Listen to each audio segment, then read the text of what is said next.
Right. Hello again, everyone. It's nice to see you. Hi. Thank you so much for attending.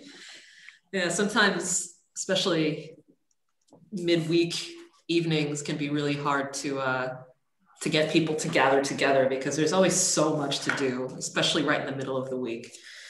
But you chose us, and that's lovely. So before we start, it might be handy to have a piece of paper, something to write with, for two reasons. Same as last time. There might be something extremely insightful that you'll want to remember forever. And there's a slight possibility I might lose my internet connection briefly. So while I'm getting back on, just doodle or something. Think about something that inspires you. Write a to-do list, write a gratitude list, whatever you'd like. All right. And I do have a bit of a slide deck. I'm going to keep my slides to a minimum because tonight is not about me. It's about the community. So let me share my screen. First, let me get onto the right screen.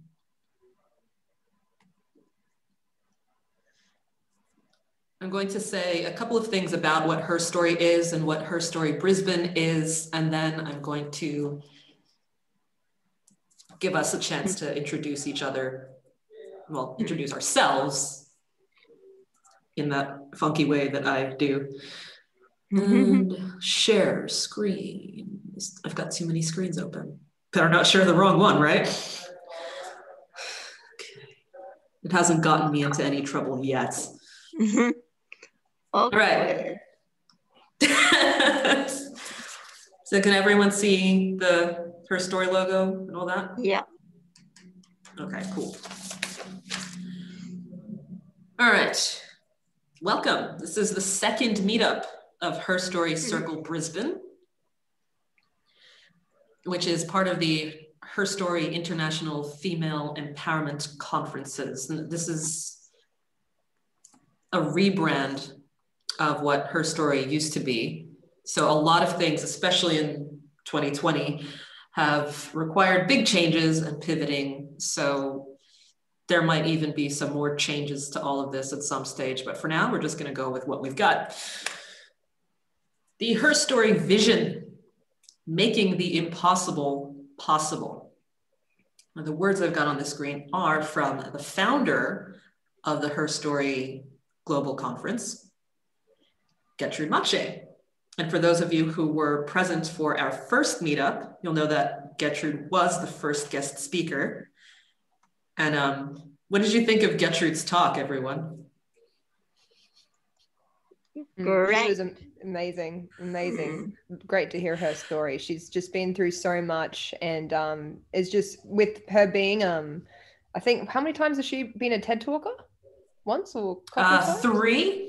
Yeah, no, you can really, like, she's incredible. It was really insightful, and I really enjoyed the whole meeting and conversation with her. It's amazing too, because it's so, it was barely even tip of the iceberg stuff, the things that she's been through. But it's a story for another time. So yes, Gertrude's definition for the HerStory vision is, this global and collaborative initiative brings together women from all cultures and creeds to join together in sharing inspirational, enlightening, uplifting personal stories and experiences of issues that are affecting women socially, economically, and environmentally. Now, my definition or my take on this is that it's also about forming an alliance. One thing that I put on the event is that HerStory meetups, HerStory community is open to people of all gender identities. Because again, it's about women and people who love them.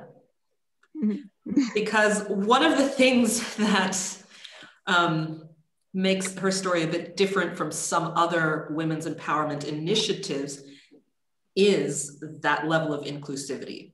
And I'll get into my reasons for that in a moment. I'll get back to that. So HerStory Circle Brisbane, what this meetup is a place for real, raw discussions. That means there's no such thing as TMI. If you want to tell us something that you think might be a little bit gross or inappropriate, don't worry. That's what we're here for. Okay? We're not going to go, about anything personal. It is a place of inclusion of all races, gender identities, beliefs, and lifestyles. We don't shame anyone for lifestyle choices here.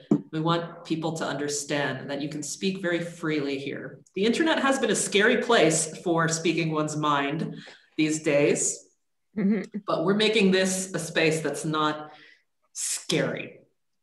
I don't like to always use the term, or I don't like to throw around the term safe space because it can mean so many different things. But in this context, I want everyone to feel safe to speak without consequence, while of course remaining respectful and mindful of the people present in this conversation. So, choose your own adventure. This meetup is a place where social impact is a practice, not just a theory. And that goes back to what I was saying before about including people of all genders and forming an alliance, because the more people that we have offering different perspectives and listening from different life contexts and backgrounds, that's like creating more of an army to branch off to everywhere else.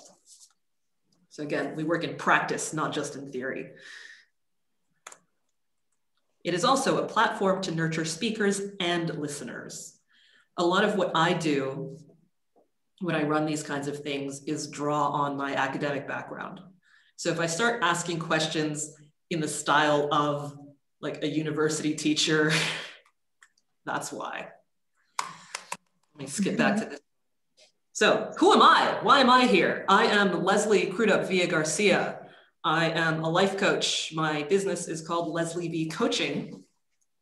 I went into detail about how I ended up on Gertrude's radar last time, but I'll make it brief this time and say that I was made aware of Gertrude and her initiative by completely random chance. Someone who came up to my stall at the Mind, Body, Spirit Festival and said that I reminded them of Gertrude.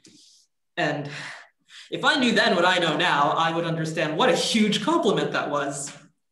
And I got an email from Gertrude shortly after that, inviting me to speak at the Brisbane conference that happened earlier this year. And it was love at first sight. A long story short, she made me the chairperson for the Brisbane conference. It's a conference that has run in cities all over the world. And we're trying, with Brisbane, we're really trying to build up the community more so that when face-to-face events like conferences can proceed again, we'll already have some momentum behind it to just hit the ground running. Mental toughness. What does this term mean to you? What do you think when you think mental toughness? Anyone?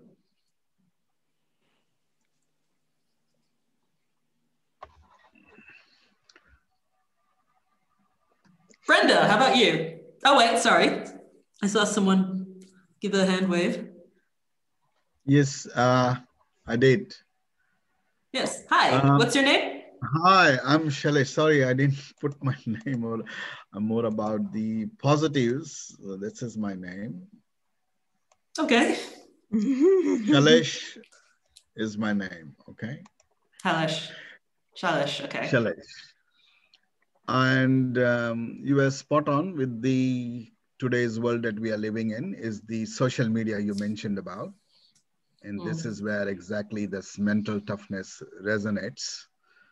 what is your toughness? When you see around, look around, and how do you really cope? So that's why I started my media as like a positive awareness, and people don't know what positive means or what negative means, but it's so mental toughness to me is becoming more resilient and more acceptance of what we see around us and what we, it's not about just believing or making believe things of others. Everybody has got their own beliefs, but your mental toughness is about you and not about showing others your toughness, but it's actually becoming yourself innerly, how resilient you are through inner of your inner self.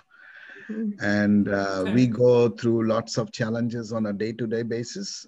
But I think that's where our toughness comes, and that's where we overcome our challenges, and we keep moving and we pass on those hurdles and we keep doing things that we want to do. So mental toughness is, for me, is just becoming more resilient of ourselves rather than showing the resilience to others. Because we are overcoming all this, we are facing all this, and it's our feelings and our face is facing of challenges that we are actually putting it into more perspective for us, and then moving on and continuing to move on. And that's continuing or moving on gives us a benefit of mental toughness that we have got. So I've created a program on emotional. So I don't call mental, I call emotional wellness or emotional well-being or emotional toughness. And that's what I'm creating a program now for, based on that, for the sessions to make the community, how community we react to when we look around, because we are all humans, we are all people. We cannot just live without ourselves being only one.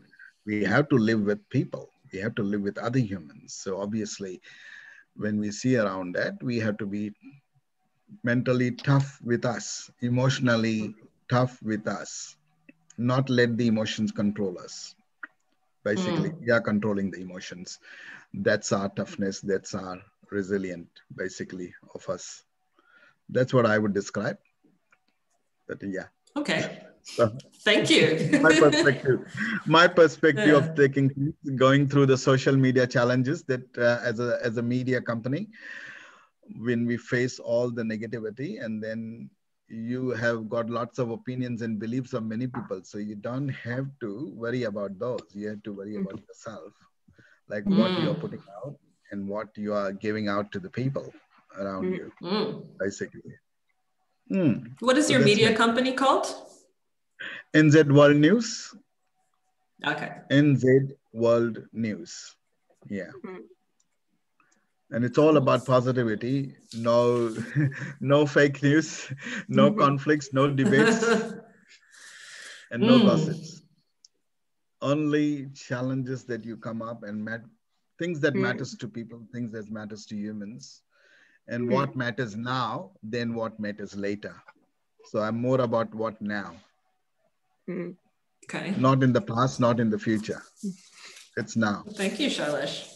So that was a nice explanation about mental toughness, kind of overlapped with a good introduction of what you do and why you do it, which is a great segue, actually.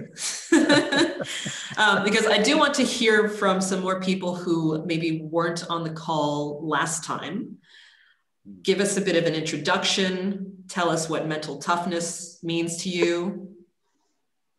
So who wants to hop on? Just go ahead and unmute yourself and let it all out.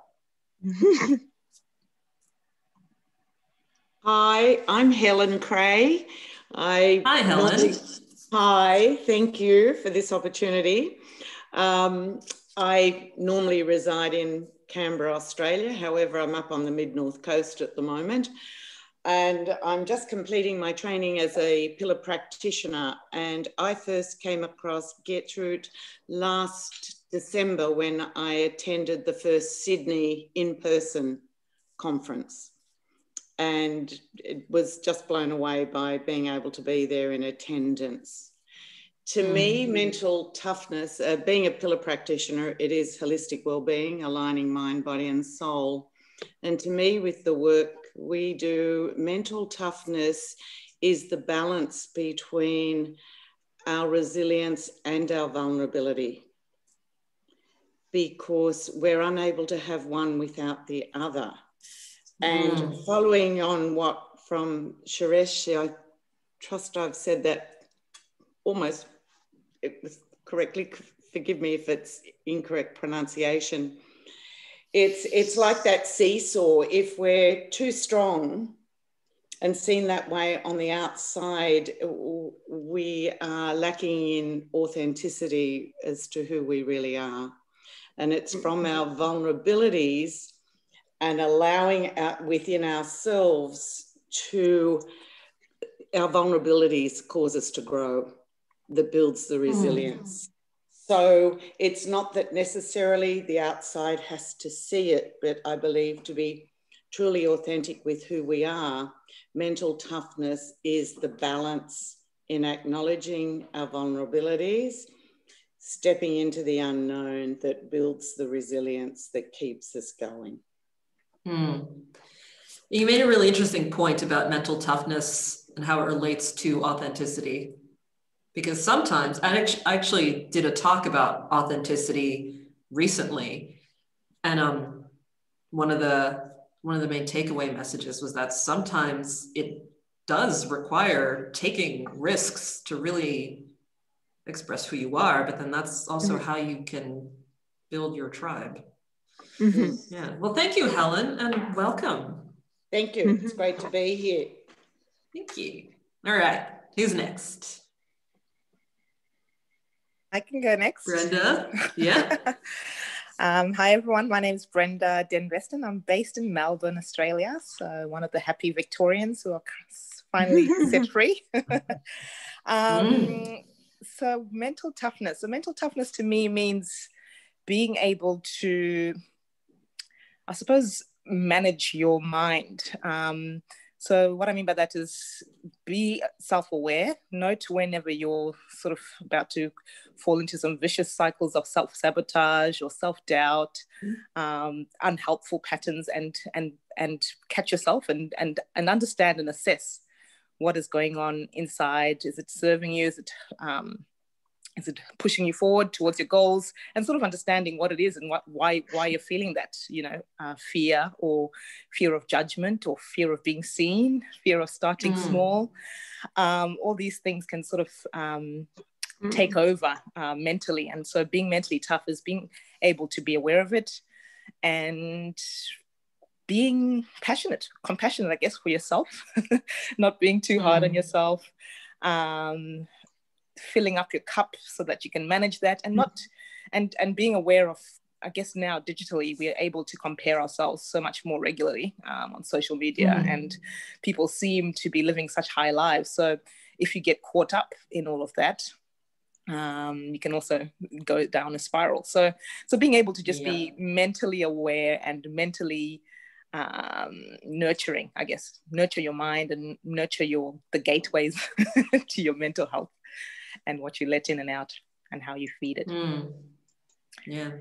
There's so many different perspectives on what mental toughness actually is. And there have been academic studies about the concept as well. And it's one of those things where you can accept that there's a definition, but then in the context of each individual person's experience, it could mean something very different. Yeah. Well, thank you, Brenda, and welcome. All right, who's next? I'll go. Hi, Leslie. Hey, how you doing? Good, how are you? Good to see you.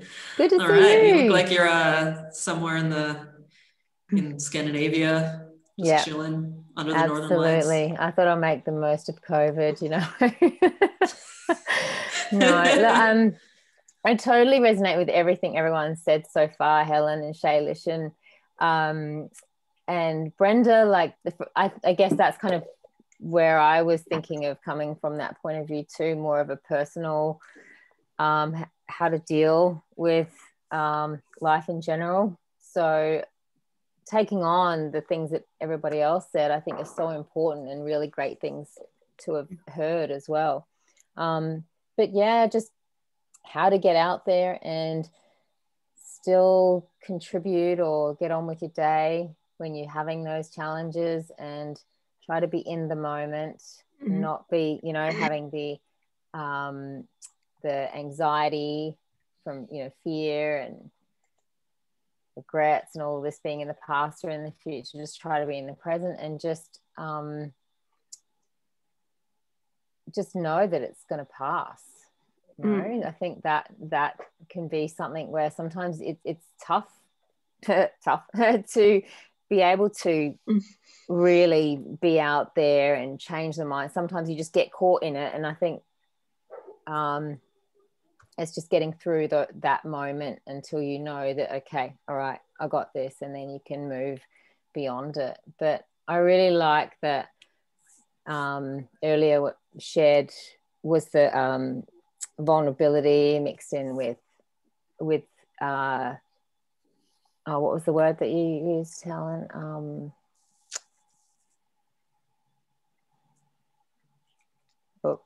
You're muted, Helen. No, it's still muted. But anyway, you guys heard it anyway. Well, Daniel, you read lips. What is she saying to us?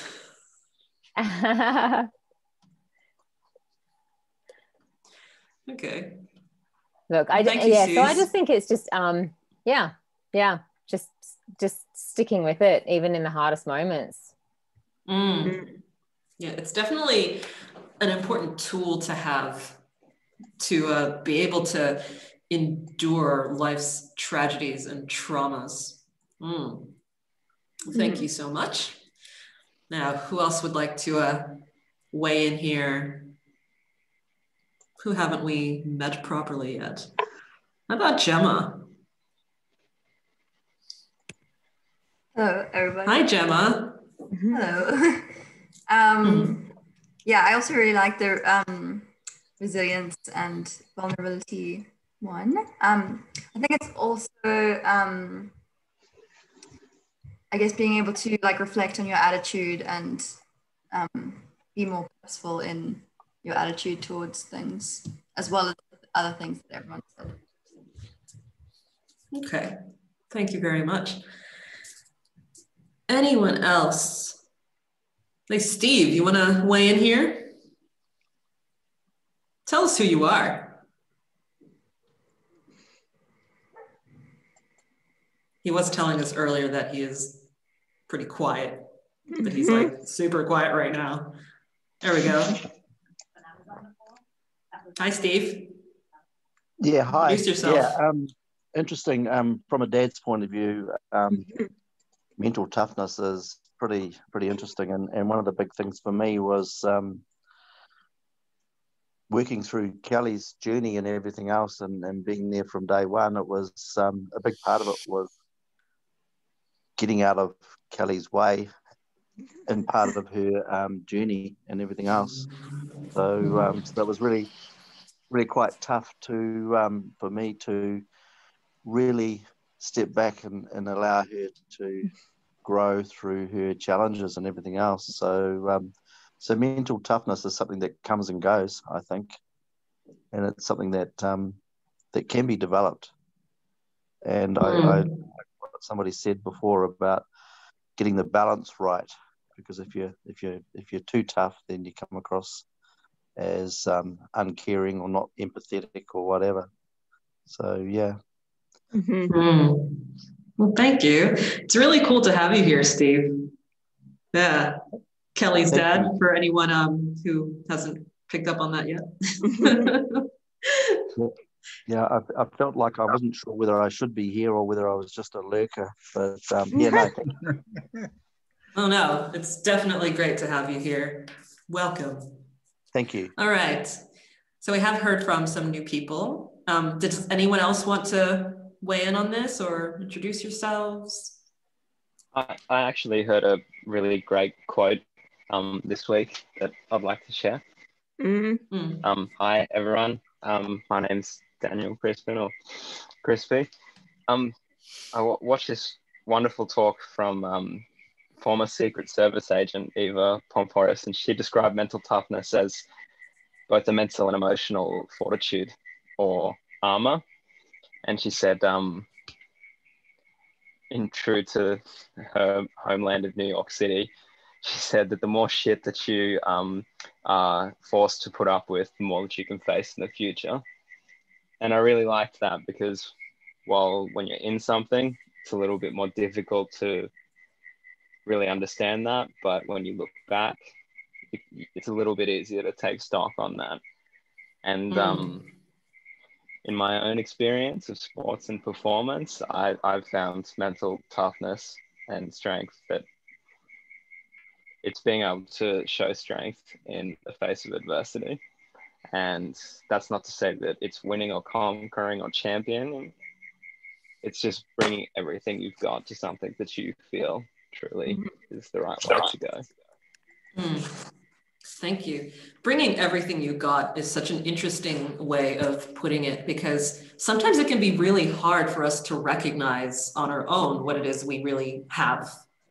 And that's part of understanding our individual context. That's part of understanding what personal resources we have within ourselves to actually meet the challenges that come into our lives. And yeah, you're so right when you say that sometimes when you're in it, it can be hard to see things, but then after the fact, hindsight is 20/20 and all that, so to speak, it can be, things can be quite a bit clearer. Well, thank you. Excellent. Now I want to make sure that we don't run short on time. So I'm gonna just breeze very quickly through this academic definition of mental toughness.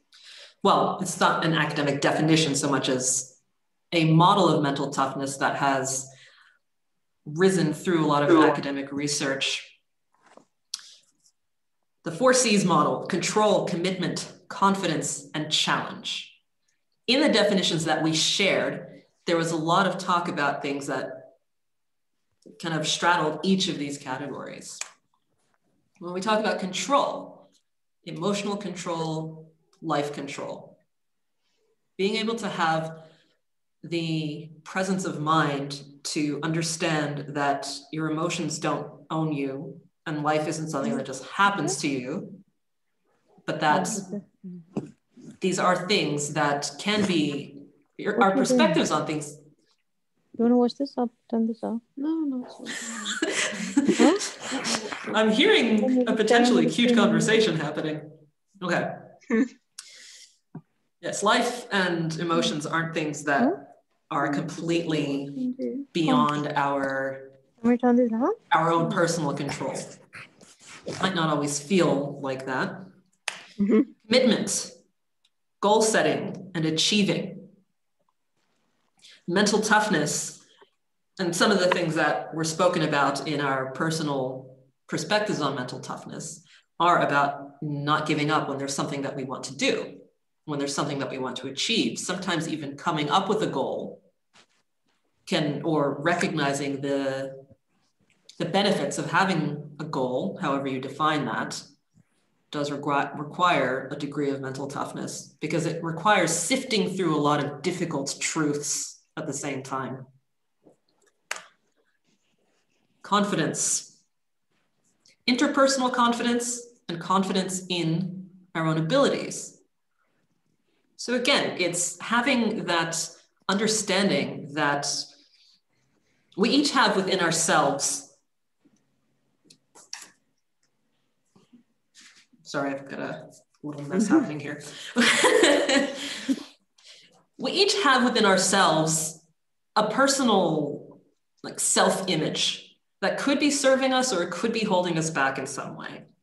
But when we really exercise our capacity for mental toughness, we can recognize our strengths and the way we see ourselves, and the importance of that being that the way we see ourselves really impacts the way we allow other people to see us. Mm. So that's one area where mental toughness also comes into play with our relationships with people. Challenge, risk-taking, and learning from experiences. There's a difference between risks and hazards. And I read an interesting article about adventure playgrounds, actually, that illustrated that difference in a very interesting way. The idea being that playgrounds, like really safe playgrounds, are actually, according to some studies, damaging to children in some ways because it doesn't allow for risk-taking. Adventure playgrounds aren't just areas full of hazards, but it might be a ladder that's just that bit taller, or it might be different tools that require a lot more care in their use. And these are the kinds of things that parallel with how we operate in our adult lives and can contribute to our building of increased mental toughness. And speaking of mental toughness, oh wait, hang on. Let me click on the right screen. My dramatic transition just went straight to hell. Kelly Munford. How you doing, Kelly? I'm good. Kelly is going to share her amazing story of survival, of recovery, of the things that led to her lifestyle of going to the beach 3 days a week. She was chatting with us a little bit about that in the pregame for this. So what we're going to do is watch a video of Kelly's story, and then we're going to open up for a Q&A. I spent a lot of time putting subtitles on this thing. Then they're wrong. And there's some sort of errors in there, but that's okay. I say one thing and it types another. No, it's all right. I do what I can. It's all right. You did good. Thank you. Thank you. All right. So everyone can still see my screen. I think I've already shared computer audio.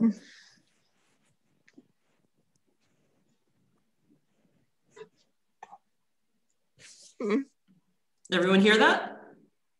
Nope. No? Okay. Let me just make sure I've got my settings right.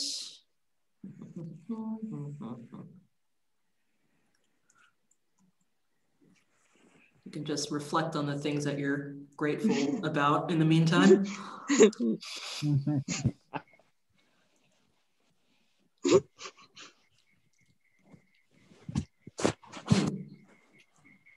Okay, here we go. Share computer sound. That should do. Oh, wait. I got it. Let me just minimize this. You got this. Hi, my name is Kelly Munford, and I'm 30 years old. I live in Auckland, New Zealand, and I'm going to take you on a journey through my life. When I was 13 years old, my parents divorced. I was just starting high school, so I was still figuring out who I was. I began counting calories, looking at skinny stars in magazines, just people who I would look up to. And then one evening, I overate. I went and lay down on my bed because I felt extremely uncomfortable. And doing so, I felt the food move up my esophagus. So I quickly rushed to the bathroom, where I vomited it all up. Everything that I had now eaten was now out.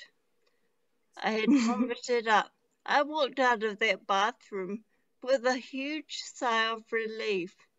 Finally, something in my life I had full control over. It was 2009. I had a job and friends in Rotorua. But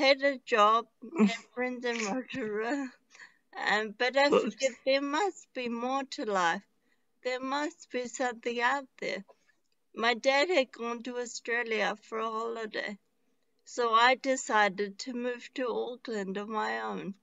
I packed up my two-door little red Toyota Corolla and headed to Auckland. I put my foot down on the accelerator and a little voice in my head saying, "What are you doing?" And the other voice would say, "You're going to Auckland to create a life for yourself. Get going." And so I did. I lived in a flat in the city with a Korean lady and her son. I had a job at an international college as a receptionist. I turned up for work one day and the property was vacant, meaning to say they had closed down. I had lost my job. No money for rent. I found myself sleeping in my car. I would wake up every morning to $1 million view through my car windscreen. I went to cafes in town and looked for job vacancies online. One became available. This was the reception role for an escort agency. I applied for the role and had an interview. The man bluntly said that I was too shy for the role, but he had another position I could make some real coin. That role was prostitution. I didn't want to sleep in my car anymore, so I started my first day that day. I walked out of that apartment making $700 for the day. I thought I was absolute Christmas. I'd never seen so much money in my life, and now this was mine. It was 2011. I went to town to hang out with friends because I was becoming very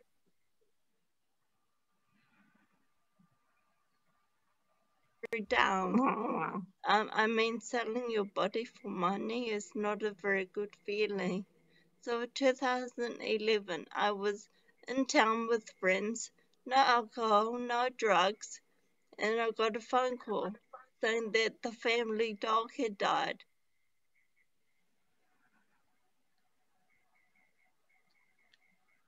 And they were going to bury him the next morning in Tauranga. So I didn't go home for a sleep. I went straight to Tauranga at 3:30 a.m.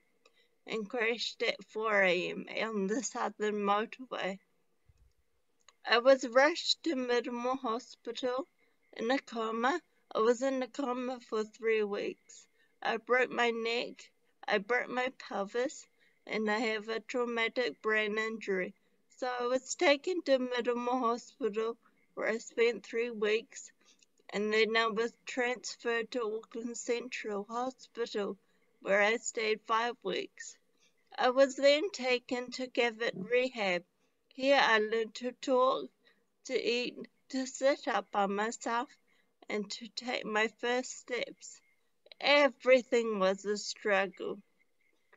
I was then transferred to Lord Ferguson Trust Rehab. This is a rehab. We have on-site care, on-site gym, on-site pool. This was the exact place that I needed to be. I had physio 5 days a week, but it didn't feel like the right place to be. But when does it? When you're made to stay there. In 2012, I was finally allowed to go home. I found a flat with my dad in Mission Bay when I was studying international business at 21 years old. That was not the life that I had desired, living in a boarding house. I was living there, and then 2013, my dad moved to Tauranga. This was absolutely fine because he had already taken 2 years off work to be with me. So it was fine. He would keep trying to get me to go with him, but I wouldn't budge. After all, I moved to Auckland in 2009 to create a life for myself. I wasn't finished. I then moved to a self-contained unit underneath a big house. I never saw daylight. I was on depression pills for 3 years. Now I'm just high on life. 2014, the property was sold, and I was a young, disabled, homeless girl. I really didn't know what I was going to do. My friend was kind enough to allow me to live with him. So I moved in with him, and so I sat here for a couple of years. That was fine. Everything was good. And then the eating disorder that I had been suffering returned with a vengeance. It was because I was anxious. I didn't know what I was going to do with my life. I was broken. I had nothing. I couldn't do anything. I couldn't walk properly, anything. So I went to see a functional neurologist, much to a lot of people's frustration. They were saying that I'm wasting my money, but I went anyway. I came back and she put me onto a paleo diet. This is the removal of gluten, grains, sugar, and dairy, all the trigger foods that can make you overeat and vomit. So I've been free for 5 years, no vomiting for 5 years. I am so thankful. I have found that if you love yourself first, everything will fall into place. The best thing that you can do is master the chaos in you. Before you decide to give up, just remember why you held on for so long. I want to thank everybody who has helped me on my journey. And I also want to thank Gertrude Machi for writing and publishing my book. No one is you, and that is your superpower. Never give up. Never give up on your dreams. Thank you.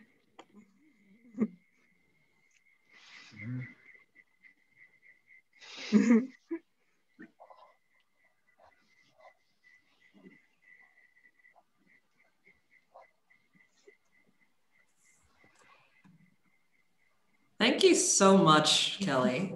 That's just an amazing story. And I note also that when we were chatting earlier, you said that you have done 3 presentations today, and yet you still have the time and energy to do this one with us, which we're very thankful for. With a brain injury. Yes. So thank you very much. It's all right. I'm going to the beach tomorrow. Of course you are. Great. Now, I want to...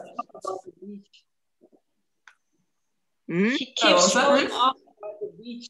She keeps showing off about the beach. Yeah. I haven't been to the beach in so long. So now I want to open up the floor for some questions and answers. And, directing your questions to Kelly, I feel like I might have a couple of questions for Kelly's dad as well. So get ready, Steve. But who would like to begin?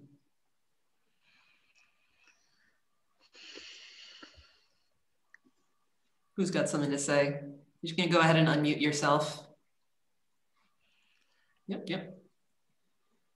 Can I say? Yes. First of all, I should thank Kelly to be brave enough and bold enough to put her story out. And that's really, really speaks volumes as a human. And the second thing, what a roller coaster life, that people dream of something that they have done in their life or they want to do in their life, and then they reflect back into their life. So I absolutely admire Kelly's story. Has got everything that one has to go through, whether you are in a captive position or you're freedom, because humans are born for free spirited to explore. And I think what she has gone through is absolutely a roller coaster life, I would say. But the journey never stops and the journey always continues. And this is something that I am more thinking that she's so resilient. At this point also, she is there to tell her story, which is amazing. And that's what I love about her final thing I can say. But yeah, I think what she's telling here and what she has shown here is like with all people in this room over here, we go through a lot of challenges of our own challenges. And I think as a dad, I guess Steve also mentioned earlier that what he's gone through as well. But to become a part of someone's journey and to make that journey as a purpose for everyone is what I really, really admire. So she thanked all the people that have gone through in her journey, and she thanked them. And that's probably is a great gesture on her part, but also that's the life that we live. But she's telling indirectly that this is where everyone is supportive, should be supportive of, irrespective of what they go through, and then support their journey along the line. So thank you very much, Kelly, for that beautiful story of yours. The real story. It's not a story. It's a real life. It's a real experiences. And what we were going through that earlier, what Leslie said about the challenges, the commitment, the 4 C's. And if you look at and bound it to that, it's actually everything is in it. So you got confidence, you got commitment, you got emotional, you know, all of that connection is there. So yeah, that's me, I would say. Thank you. Thank you. Thank you.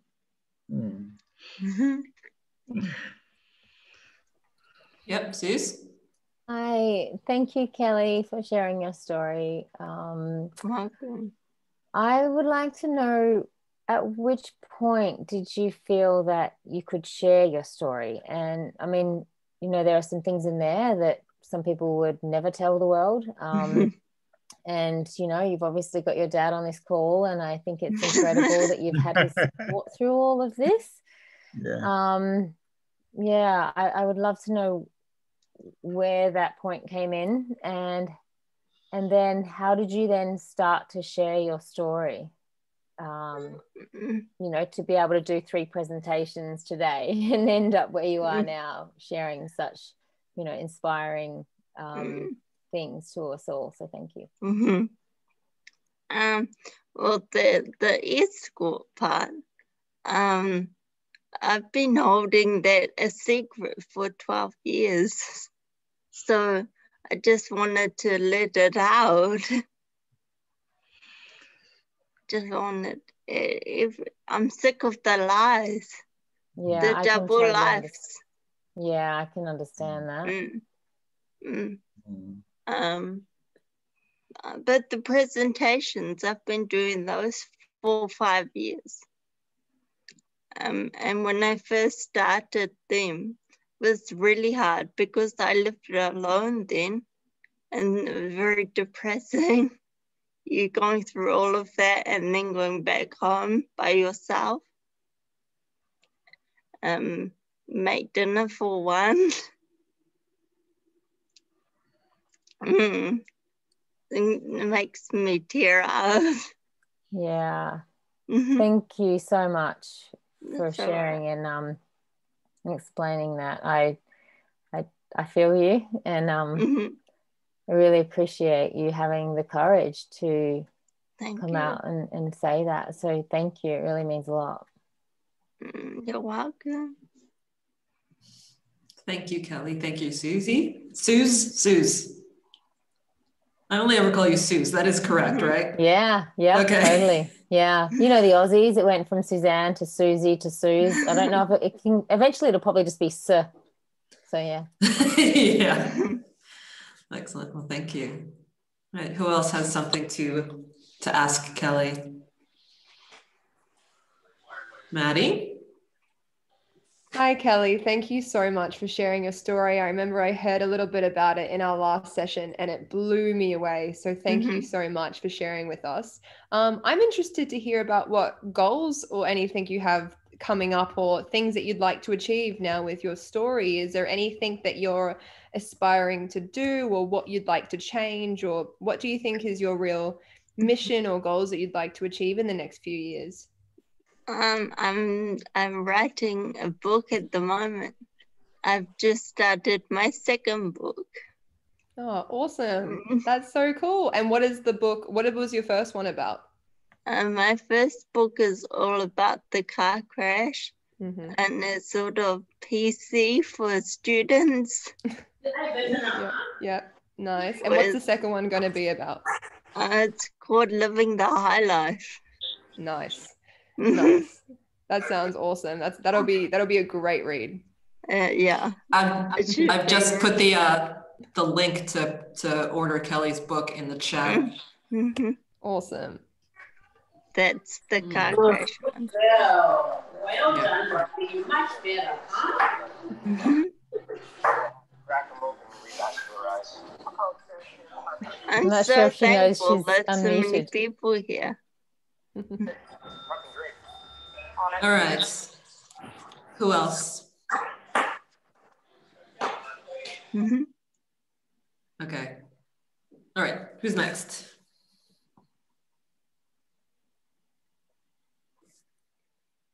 Any questions, comments? Helen? I've got no questions as such, but Kelly, your courage, your honesty, and your absolute, oh my goodness, talk about balancing vulnerability and resilience. You are truly amazing, and thank you. I'm very humbled to be here and hear your story. Thank you. You're welcome. I look forward to meeting you. You too. So I've got a question for Kelly and, oh wait, Daniel? Daniel, you go ahead. Kelly, thank you for sharing that just fearlessly and honestly. So honestly. What do you draw on for inspiration, or when you're having just a terrible day? Where do you shift your focus to try and draw inspiration to get through that day period of time? Can you say that again? Sorry, I'm in a lightning storm. What do you look to that's inspiring if you're having a bad day? I say a lot of quotes, positive quotes. I have so many on my phone, on my iPad, on my computer. So many. Just positive. Positivity is everything. I really loved the quote where you said you need to master the chaos in yourself.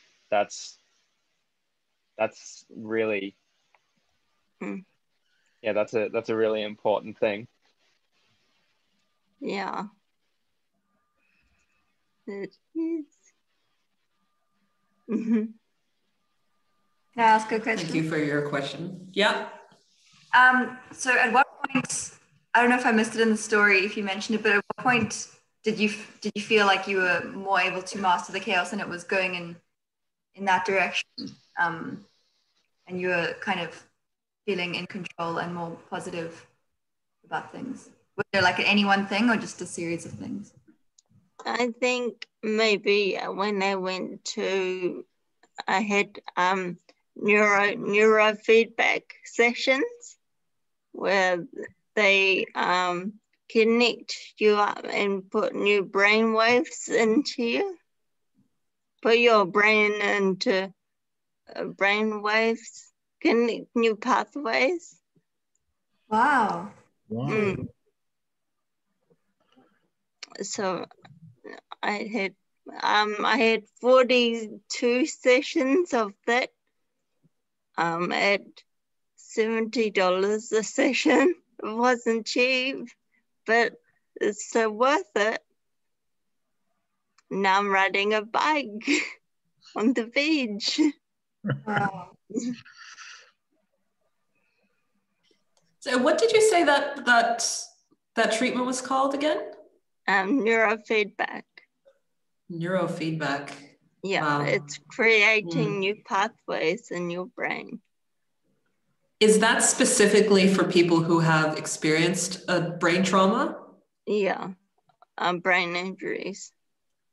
It's like reorganizing your brain. It's fascinating. I'm learning new things. Does anyone have any immediate questions? Okay, I've got a question for Kelly and Steve. So in the video, there was a part where you'd been living with your dad for a while. And Steve, you gave up working for 2 years to be with Kelly. That split after that, what was that like? Wow, you're asking me. I'll go Both first. of you. Yeah. So for me, it was really, really hard. I think if I go right back to the beginning, when Kelly had her accident or had a crash, she was in hospital. She was in a coma, and she was in a coma for 3 weeks. And so for every day, I was at the hospital all day, every day. And the doctors would say to us, that the next day or the Wednesday of that week, they're going to have a family meeting, which was code for whether they were going to turn off their life support or not. And so that was pretty interesting. That was pretty tough. And I was sitting there one day, and Kelly's brother and sister had flown back from Australia, and they were there. And I was sitting in the A&E with her, and intensive care. It was a bit more than A&E. She was in intensive care, and I had my finger inserted in her hand, and Kelly hadn't moved. She hadn't spoken. She hadn't done anything at all. She was, if you can imagine, the life support machine going and stuff like that. And I said to her, Kelly, if you can hear me, squeeze my finger. And she squeezed my finger, and I thought, oh my God, she squeezed my finger. And I thought maybe it was just a reflex action. I said to her again, if you can hear me, squeeze my finger twice. And she squeezed my finger twice. And I got up and ran out of the room and said to my oldest son and Kelly's sister and other people in the room, I said, my God, she squeezed my finger. And that was the beginning of Kelly's journey for us.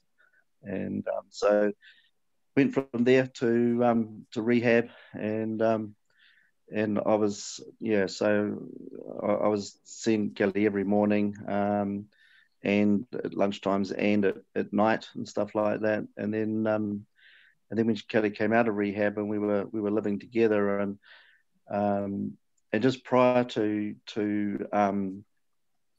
Kelly's crash, I had met a lady in Auckland who's now just become my fiance. So we've been together for like 9 years. And so Kelly and I traveled from Auckland to Tauranga every weekend for 3 years.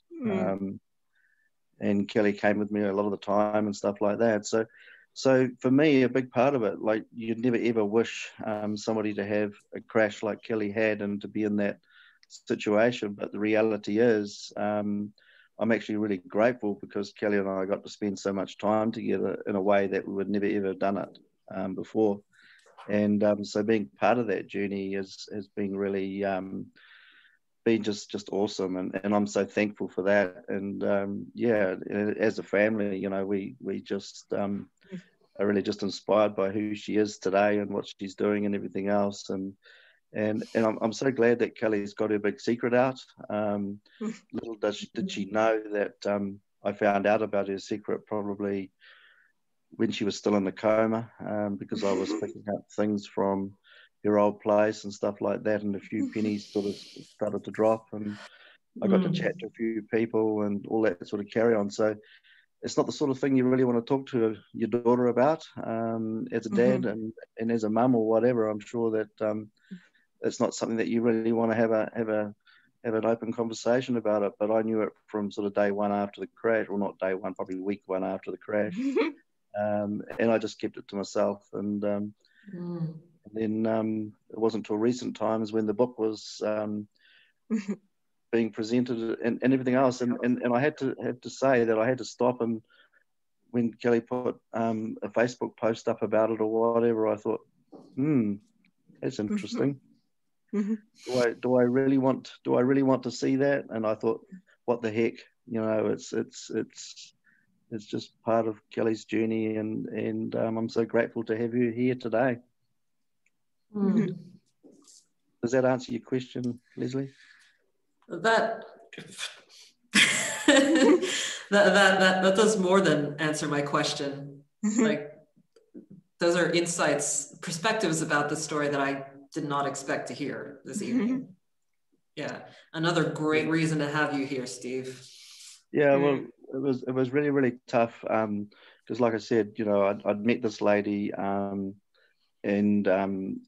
she was pretty special to me and everything else, and she stood right by me through the whole thing and supported me to allow me to support Kelly, and to the extent that, you know, it got to the stage, well, I needed to get on with my life, and that was quite challenging, actually, leaving Kelly in Auckland, you know, to fend for herself. But at the end of the day, it was probably, you know, one of the best things that I actually did was to let Kelly get on with her life, even to the extent, like, coming on to this this call, you know, this evening, I was thinking maybe I shouldn't be here. This is Kelly's gig, you know.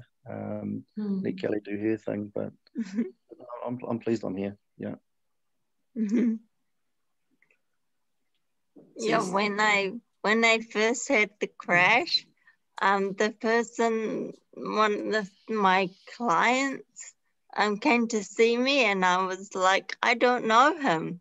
I told everybody I don't know him because I had a brain injury. They're going to believe me, not him. Good thing. Wow. Wow. And then so they kicked him out.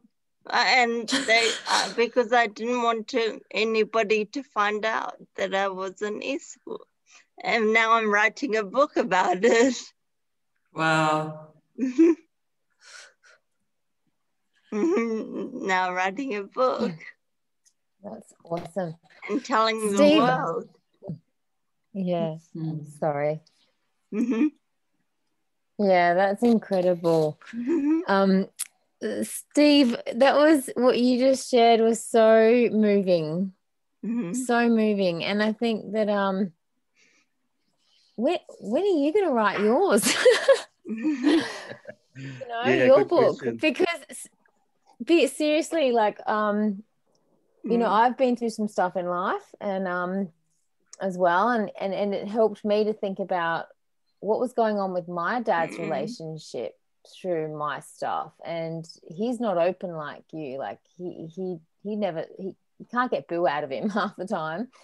And I think there's so much as well that can be learnt from how you dealt with all of that. The exact question that Leslie asked, there's so much that people can take from that. Like, I'm just like in awe. Like, also just when you did have to leave her to do her thing and get that independence, you know, not being what's the word, possessive, or, you know, there's just so much in that, I think, that people can also gain a lot from. So thank you so much for being here and sharing too.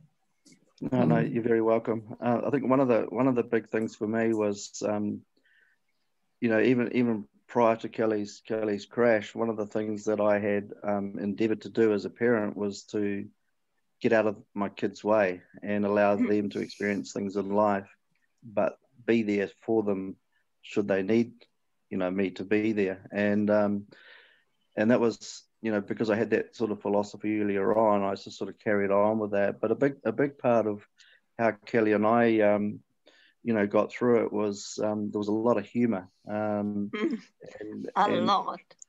You know, it's sort of one of those things that I suppose in a time of stress and things like that, I've always tended to spring to that, and Kelly will attest to that. And you know, I remember, you know, some of the things that weren't quite so funny, like when Kelly was one of the rehab places, they thought it would be a good idea to give her a motorized scooter.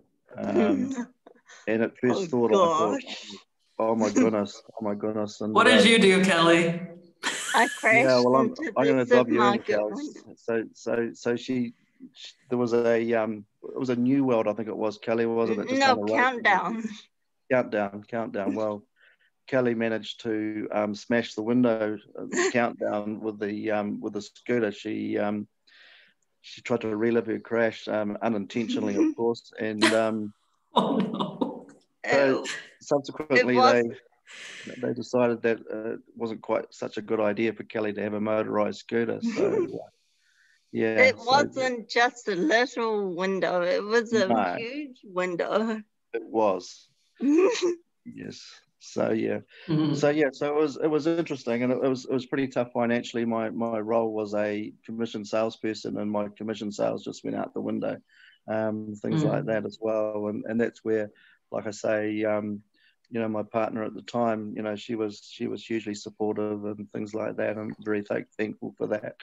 So much so that we're getting married on the 23rd of January, so of this year. So that's pretty cool. So I'm not sure whether we're going to invite Kelly yet. I'm not catching the bus. I don't do buses. We did that. Yeah. So anyway, so yeah. Thank you. Thank you. So Kelly, your siblings. I didn't realize you had siblings. I've gone to baby. How did your crash and your recovery impact your relationship with your siblings? They both lived in Perth, Western Australia.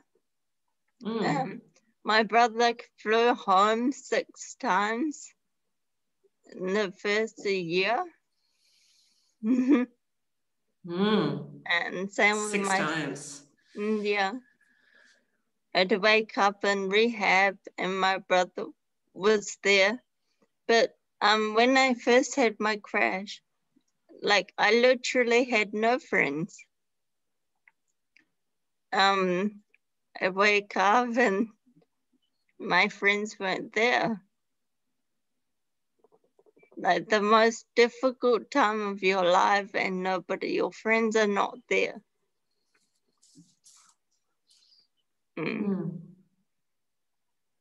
I was speaking to Gertrude, and she was saying that they wouldn't know how to react or respond.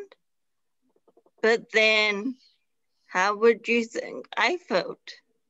I was just sitting there. I wasn't allowed out of bed for 3 months until my pelvis had healed. And did your friends eventually come to see you? No, I haven't heard from them. Not at all since then? I deleted them on Facebook.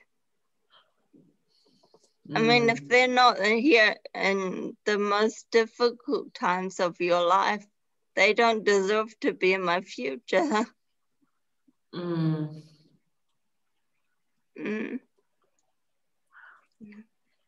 It's such an unfortunate circumstance, but the fact that it gave you that kind of clarity is just such a gift, really. My friends, they were from that escort industry. So they're not the sort of friends that you'd want to associate with anyway. It's not a very good place to be. So I'm thankful that I had the crash. So thankful. I mean, it got me out of some crazy shit.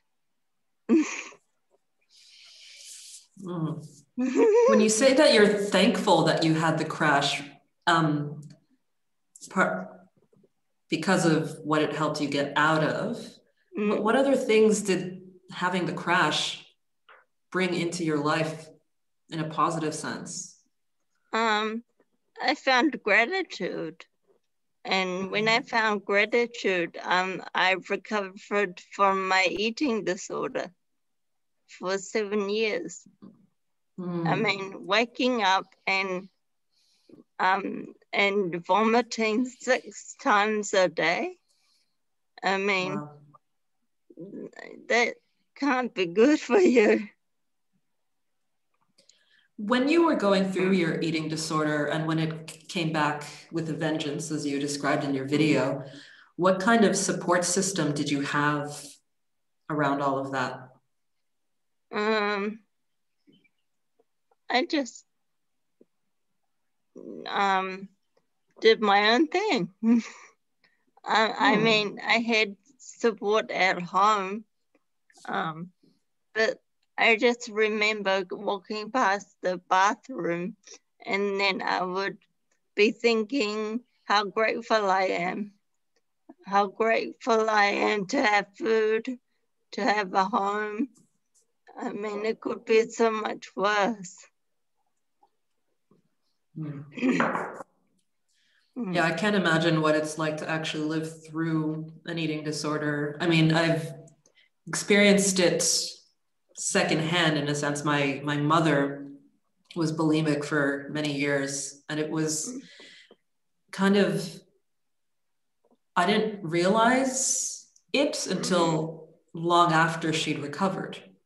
It just became a standard routine that sometimes after dinner, Mom would be in the bathroom and we'd hear her throwing up, but it was so normalized that, you know, I was too young to provide any support, and I to this day don't know how she got through it. So the fact that you know, kind of found a lot of that support internally, I think is really powerful and says a lot about your mental toughness. But it's so hard. I mean, the urges were ridiculous. Yeah, it was the first 2 weeks. The first 2 weeks are so painful.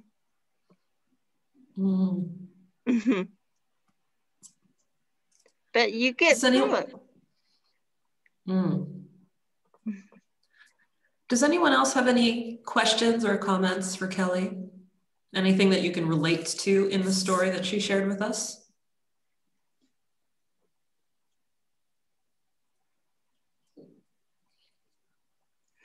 Ruth, you're smiling. You look like you want to say something.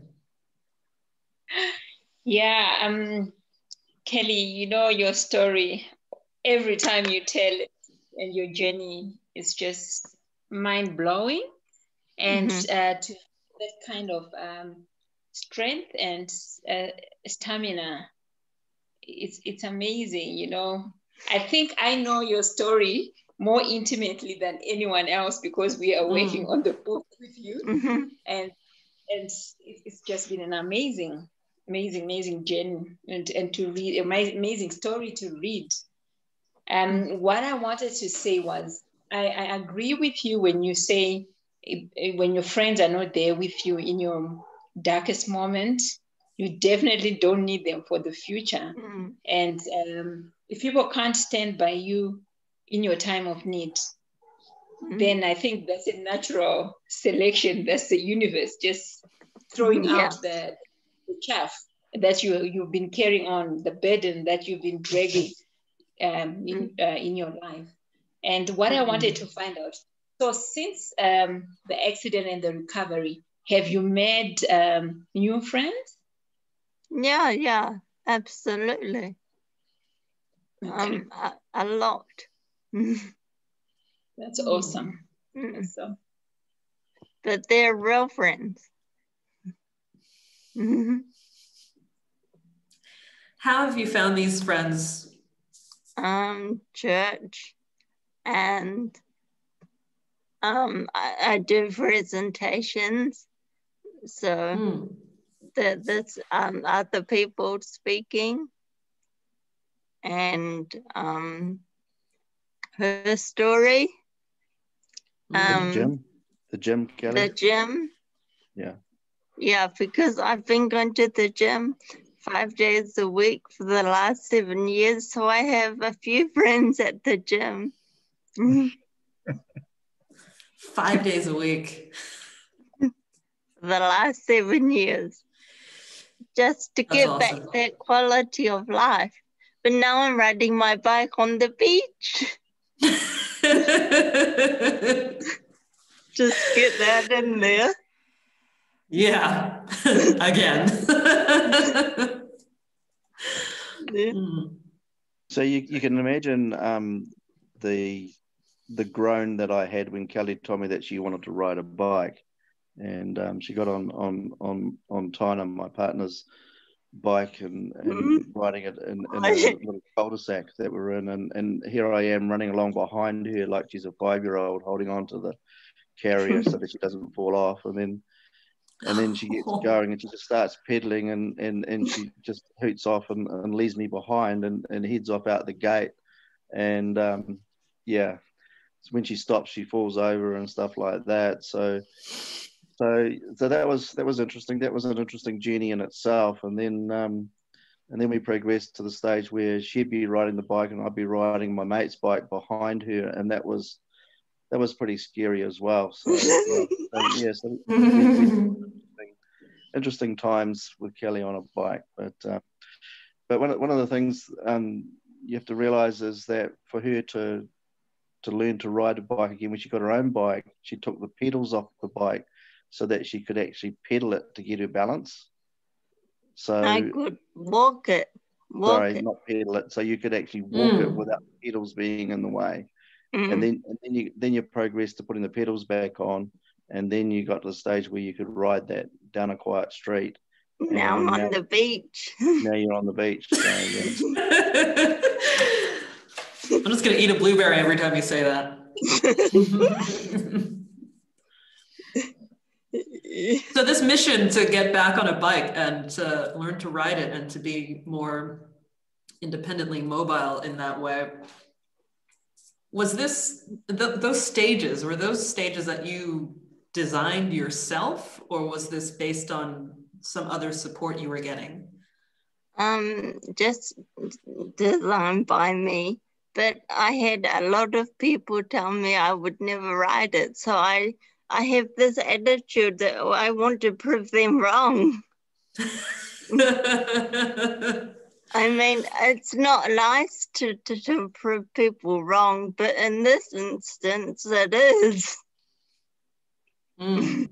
Sometimes it is nice to prove people wrong. Absolutely. And Just like people said I will never write a book. Now I'm on my second. That's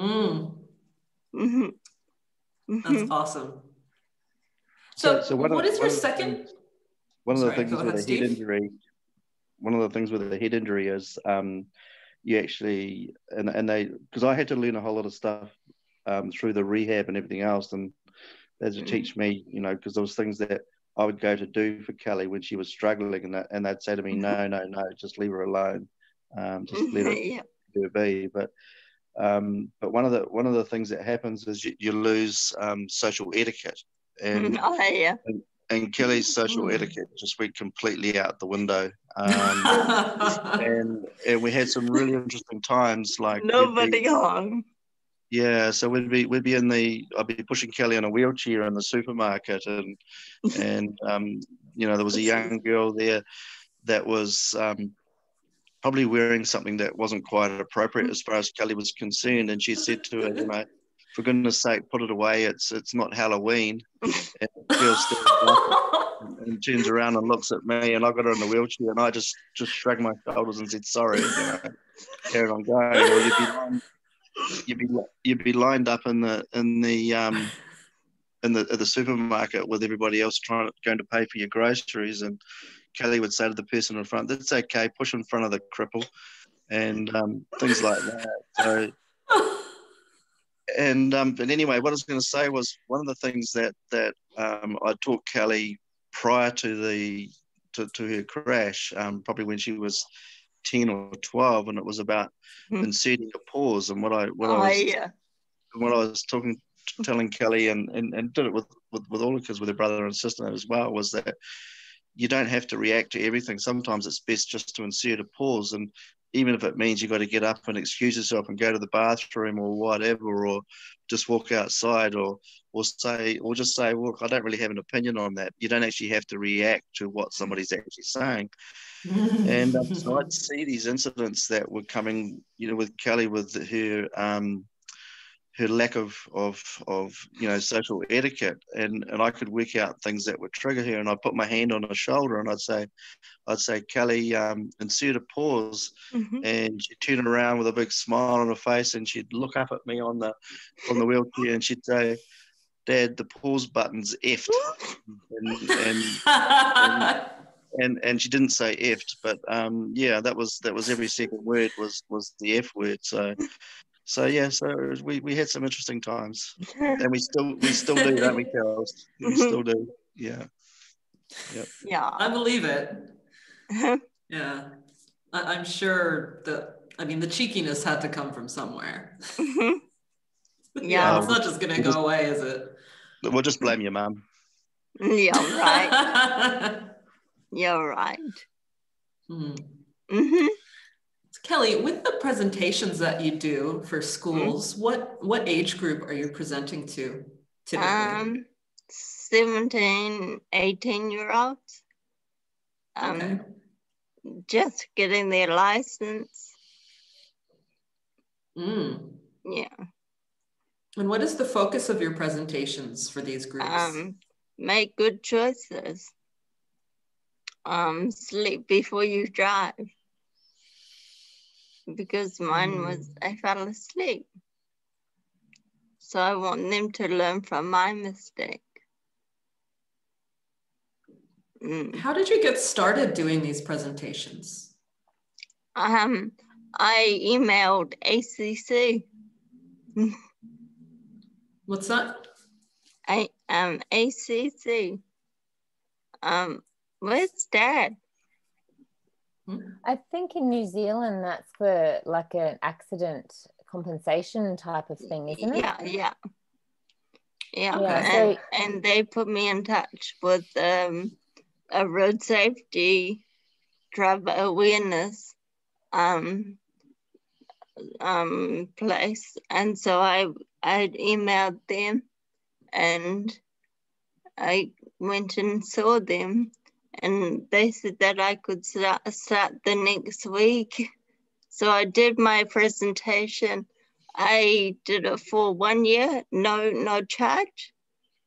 So no payment for 1 year. When you're feeling absolutely terrified, standing up in front of 30 children, teenagers, what's more, they've got no respect. And sharing your story, then going home at night by yourself. I was so depressed. I was on depression pills. But then someone asked me, how did I get off depression pills? And I just said, I cut them in half. Cut them in half. You just reduce the dose. And then and then you're fine. Mm. I've actually been to those presentations with Kelly and seen it on a number of occasions, and I've seen kids actually crying at that presentation. So believe me, she has an impact on those kids. And Kelly and I have talked about it a lot. We don't know.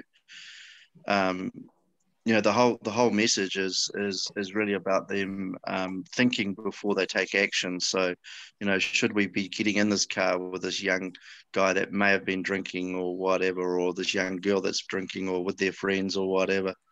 And we have no way to quantify whether there's been a direct result of that. But because there's been so many, I'm sure that there's been some people out there that have actually stopped and thought about Kelly's incident, because Kelly stands up there, and when she walks around on the stage and stuff like that, they know that walking's not that safe for Kelly, and they know that it's a real effort, and she really does touch those people when she does those presentations. And I don't know how many of you done now, Kelly. You must have done, I don't know, a couple of hundred or something. I don't know.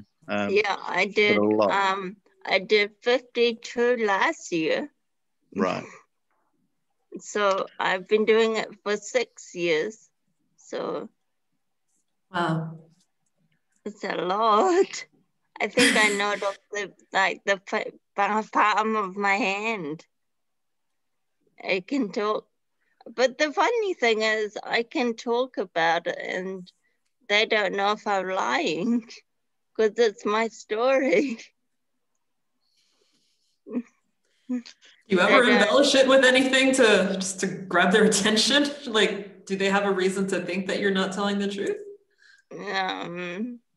Well, I was talking with my caregiver, and she was, can somebody else talk? I'm getting tired. Right, okay.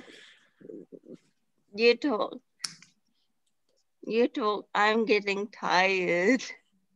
Yeah. You've had enough, girls. You've had a long day. Yeah. I'm getting tired.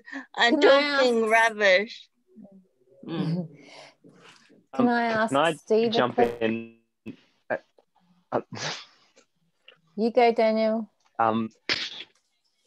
Thank you. Kelly and Steve, I mean, Leslie knows a lot about my background. Also, and had a couple of brain injuries.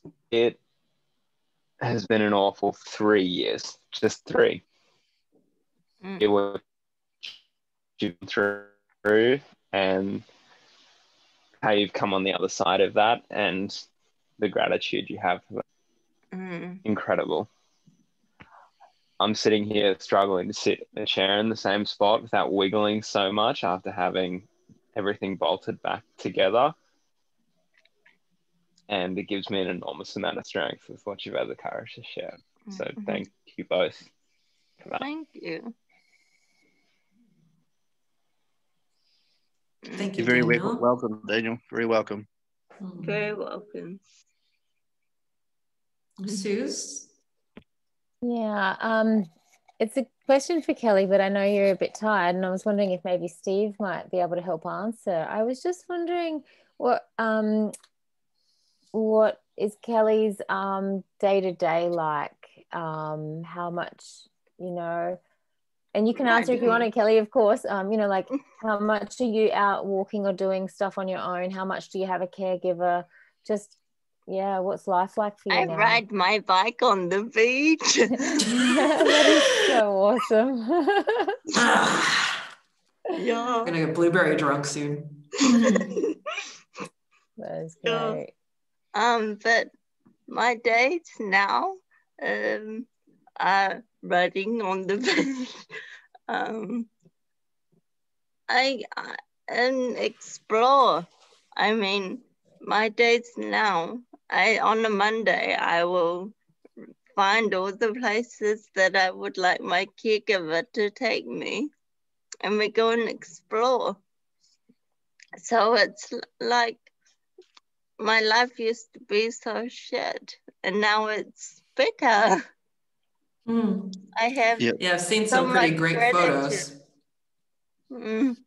So tell them how many days a week that you have a caregiver, Kelly? 3 days. Yeah, so it's 3 days a week. Yeah, and you spend a lot of time at the gym, and you spend a lot of time doing your colouring in. You do a lot of colouring in, like intricate colouring in and stuff like that. Yeah, so. Yeah, I'm very blessed to be where I live. We have the deck outside overlooks the neighbor's tennis court, so we don't have to look into another building. I just look over their tennis court, and they haven't played tennis for the last 5 years, so I don't have to listen. Don't have to listen to the ball being hit. Sounds like you're living the sweet life. Yeah, I am. I'm so grateful. And we're grateful to have you around, Kelly. Yeah, thank you. Thank you for answering those. Yeah. Now, does anyone else have any comments or special thanks for Kelly? Maddie. I'll say one more thing, because I went to when I was in year 12, we went to those presentations about learning to drive and, you know, making sure you're careful on the road, obviously being a new driver. And I can 100% vouch that someone who has come from an accident, because we had a guest speaker as well, who he was paralyzed in a wheelchair. And I would say from experience that it 100% makes a difference and way more of an impact speaking to someone like yourself about the topic, because it really resonates and gives that shock factor. So I don't know how much feedback you get from the students, but as a student that was in one of those presentations way back when I was in high school, it 100% makes an impact, and it 100% resonates with us, because hearing from someone who's actually gone through everything that you were trying to warn us about and try and save us from is so much more impactful than listening to just a regular driving instructor. So thank you for doing your part. It really, really is amazing. Welcome. No problem. Shailesh, how are you feeling after all this? Oh, it's incredible. It's absolutely resonates with the way all we humans are and how we have to live this journey on our own. And I really, really admire one thing, take it from here, is Dave, who has stood by her and was there, someone, but that confidence level, which Kelly has got, as also is a resonating factor with that. And I think it's a lesson for every single human that, you know, everybody, no matter how much you go through, whether you are relative or non-relative, but it's the, as Kelly mentioned, that she made new friends. So which means she has some new leaves. And so that resonation is absolutely, I think, sports. And I definitely resonate and agree with what Madeline said. We need more people like her to empower the reality, not the fake news that what's the, you know, we can make a good picture or a good movie of accidents and showing that this is terrible and this is that and all that. But coming from the real person with real reality kind of things is absolutely, absolutely needed at the moment, because too many people are watching too many fake videos and too many fake things. And they think it is possible like this and it's like that, but actually no, this is what we need, more reality. This is really, really important. So I really take the hats off to Kelly, first of all, that she has done an amazing, amazing bold of coming here and actually sharing a story. And then on top of that, I think we should have a Steve in everyone, so that, you know, they are there for her. Because it was no fault of anyone's, but it does happens. Life just turns upside down of no one's fault. So everybody knows COVID is there, nobody's fault. But then we are going through that and we're trying to help and support whatever way we can to each other, right? So I think coming from this whole lesson for me at least, I can say that I want to do all these kind of social real concepts, which is why I'm putting these programs of emotional well-being, and then also giving platforms to the kids.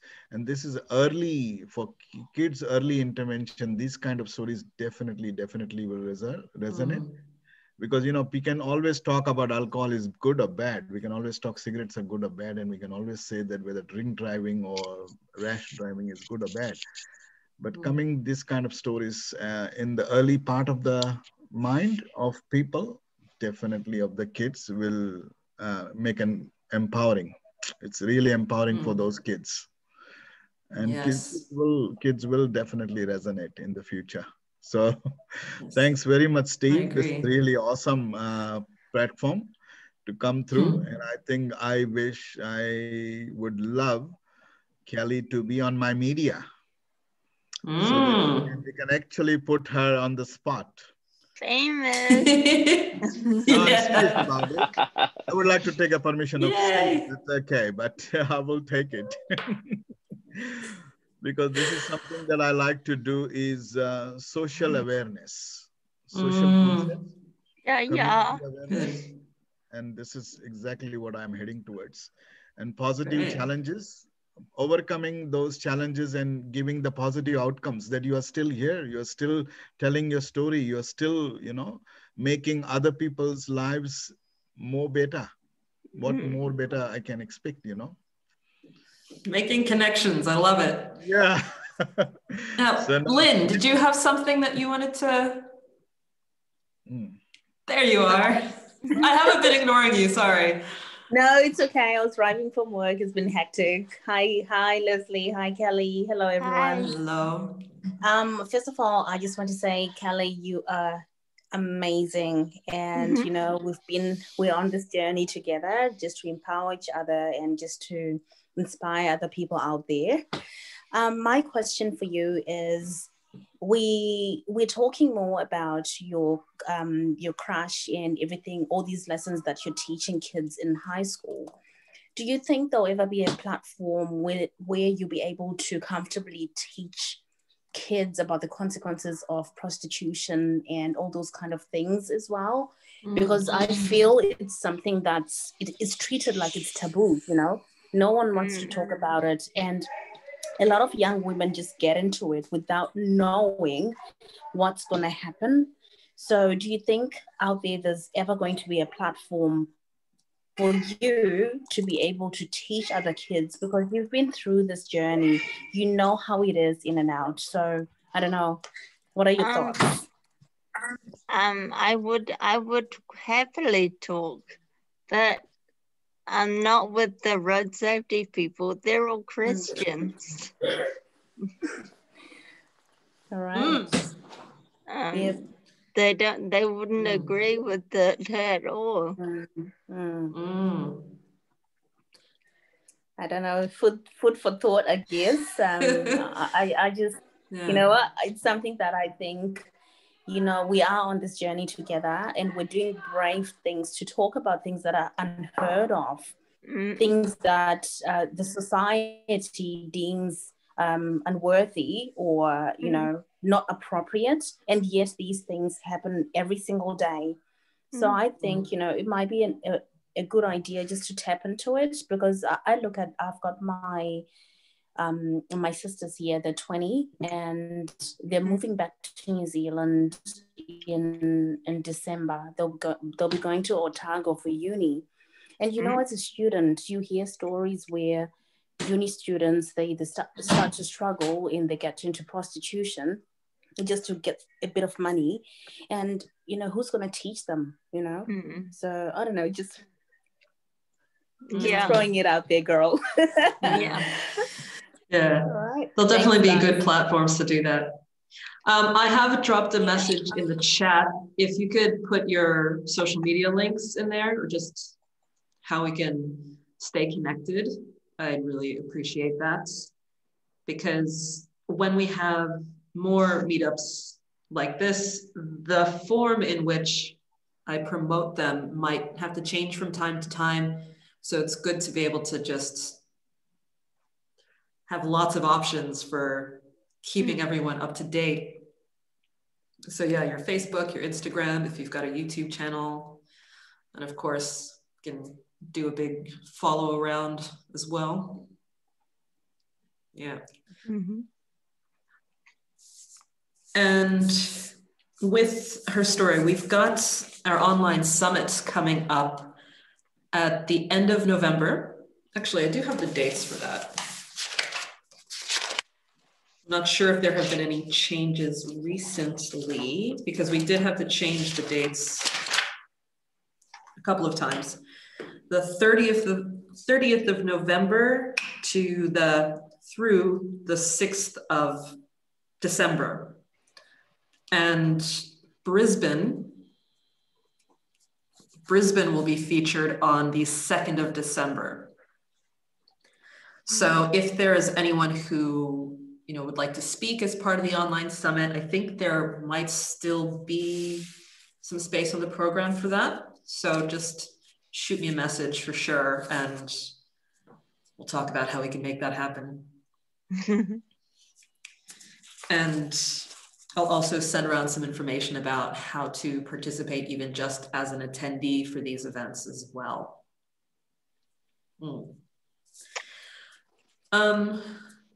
Is there anything else anyone would like to share or to ask about related to anything that you've heard or that we've discussed this evening? I think for me, I would love to be connecting with people, and stay in touch and keep being involved. And also, Kelly, with your not just journey, but with how you're going about certain things, there's a few things that I really relate to you from what I've been through. There's some really similar things, and I've been sort of stuck with it. So it'd be really nice to have someone on who's had similar experience to talk with. So yeah, having had surgeries that have permanently disabled different parts, and just loads of different things that were so similar. So it'd be really great.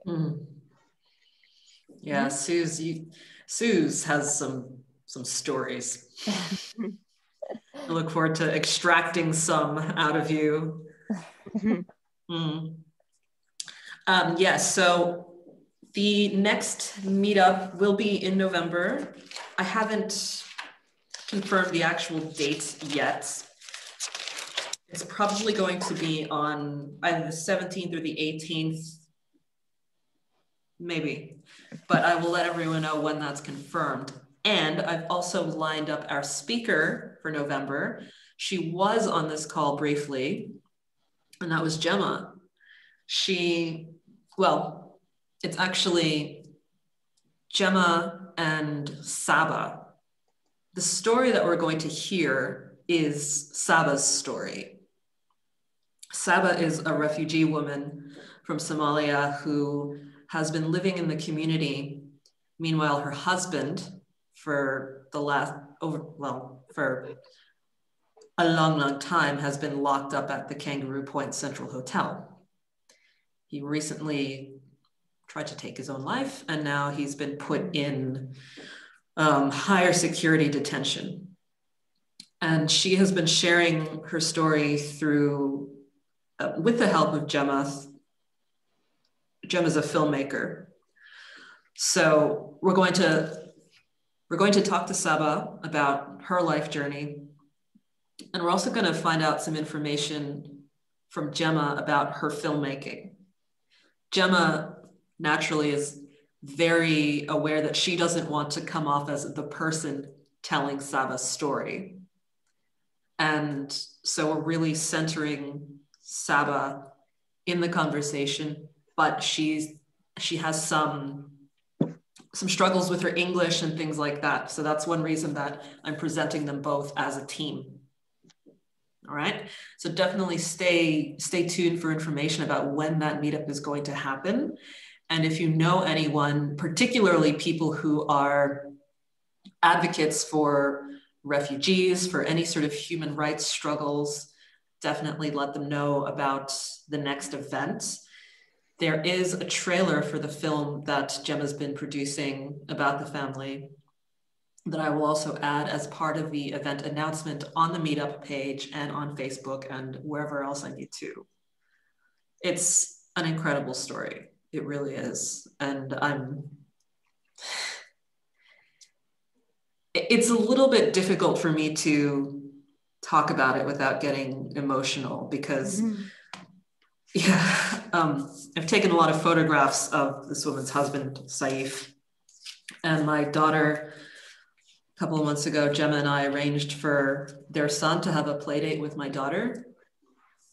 And so they had a nice, cute little bonding afternoon, which we do intend to recreate as much as possible, especially given what has happened recently. And there is an action on this Friday, actually, in Brisbane City. Another protest to free the refugees in Kangaroo Point Hotel, the KP 120. I will, for whoever, actually, I don't have the link on hand, do I?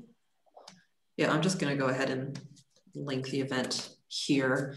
It's from 5 p.m. It was going to start at King George Square, but there's been a change of location to somewhere quite nearby. And, okay, here it is. Link.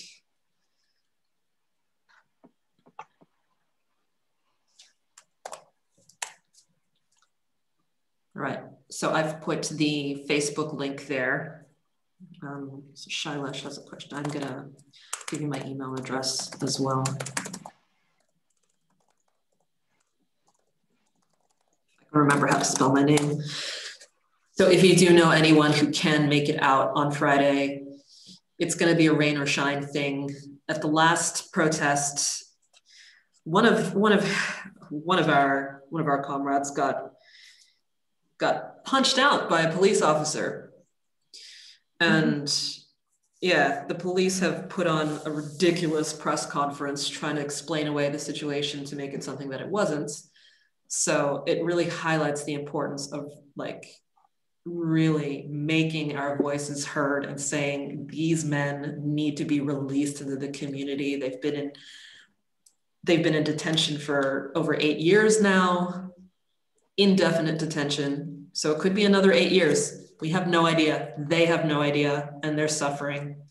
And also, if anyone just is keen to have chats with any of the guys in the hotel, I would be more than happy to connect you, because even just reaching out on Facebook Messenger is just so valuable.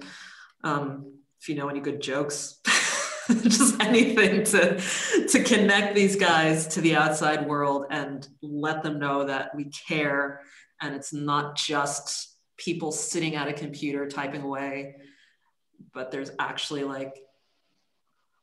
human care surrounding them. We've become friends with a lot of these guys, and it's just, they're an incredible group of people in the middle of the city. Kangaroo Point, Brisbane, this isn't out in some faraway place, and it's been getting such biased media coverage that just really highlights the importance of